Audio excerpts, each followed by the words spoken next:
weight of old wars settle into the room like dust, because he had seen villages burned by both sides, had seen how grief twisted good intentions into weapons. Then came the words that froze him completely. When the younger sister whispered that by dawn, warriors would reach the ridge, that the rancher's land would be the signal fire, and if he lived, it would be because they allowed it. And in that instant, Silas understood that his home,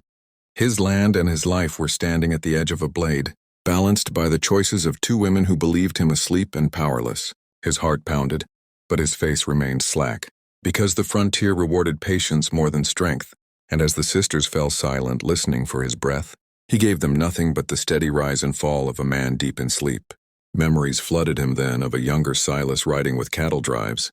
of seeing Apaches not as enemies but as shadows, moving across the land, long before fences cut it into pieces, of burying his wife under a cottonwood after settlers mistook her for someone she was not, and of choosing solitude not out of bitterness,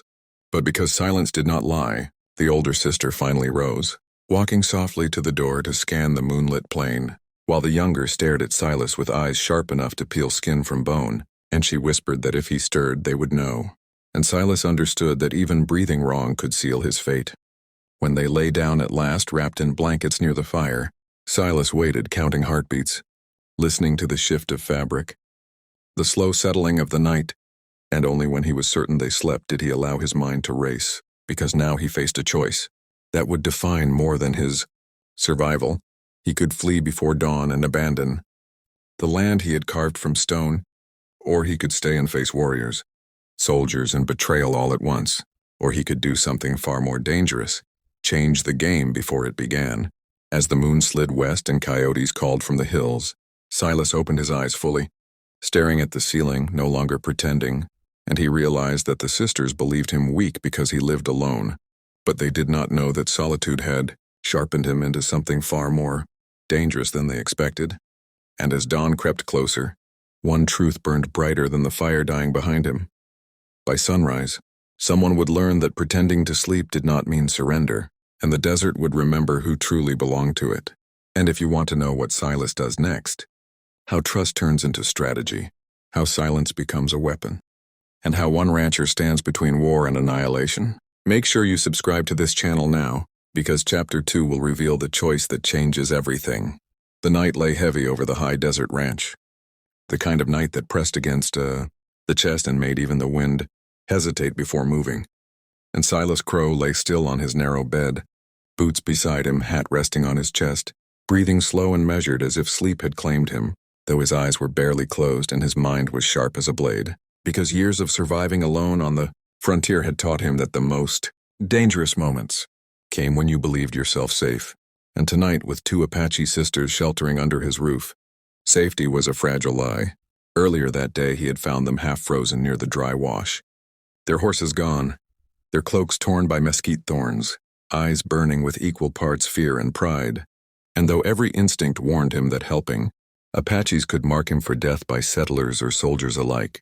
he had given them water, meat, and a fire, not because he trusted them,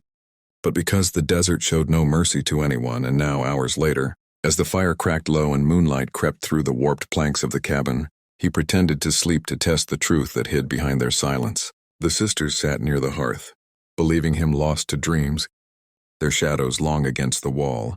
one older with hair braided tight and posture stiff like a drawn bow,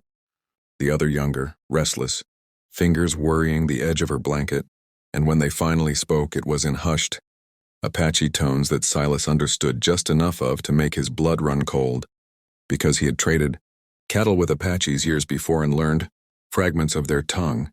enough to recognize danger when it breathed. The older sister spoke first, her voice low and steady, saying the rancher was not like the others, that he had eyes of a man who watched storms before they came, and the younger replied that such men were the most dangerous. That kindness could be a mask sharper than cruelty, and Silas kept his breathing even as a knot tightened in his chest, because he realized they were not discussing whether to trust him, but how to use him. The younger sister leaned closer to the fire and whispered that the ranch sat on the crossing, path of 3 trails, that soldiers passed near it, that settlers believed. Silas Crow was a broken old rancher who spoke to cattle more than people, and that made him perfect. because no one would suspect him when blood was spilled nearby. And at that word, blood, Silas felt his fingers twitch, though he did not move,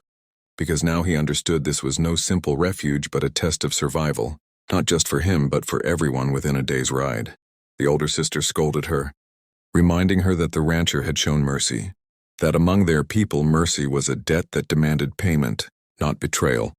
But the younger answered that their village had been burned, their father killed by bluecoats who never spoke mercy, and that debts meant nothing when survival was at stake, and Silas felt the